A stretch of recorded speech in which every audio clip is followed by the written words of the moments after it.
મળશે કોકદી માનવી દેશ વિદેશ ગયા, પણ વો સજન નહીં સાંભળે જીગ્યા ધરતી ઢંક થયા હો. એમ કહેવાય કે માણસ છે યા ધરતી ઉપરથી કાયમની માટે અલવિદા કહીને વયો જાય, પછી બાપ એની પાછળ તમે ગમે એટલી રો કકડ કરો ને તો પણ એ પાછો આવવાનો નથી હો. કરુણતાની વાત બાપ ઈ છે કે માણસ અને કેલેન્ડરમાં બહુ ઝાઝો ફેર નથી. માણસ અને કેલેન્ડરમાં બહુ ઝાઝો ફેર નથી. કારણ કે કેલેન્ડરના પાનામાંથી રોજ એક એક પાનું ઓછું થતું જાય છે અને માણસની જિંદગીમાંથી રોજ એક એક દિવસ ઓછો થતો જાય. આહા, પણ ઘટના એક દી એવી ઘટવાની છે કે પ્રસંગ આપણો હશે અને બાપ આપણે જ ગેરહાજરી છે હો. પણ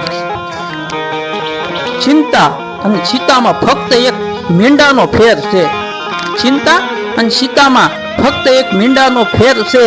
ચિંતા છે એ માણસને જીવતા બાળે છે અને ચિતા છે એ માણસને મરી ગયા પછી બાળે છે. હા હા હા.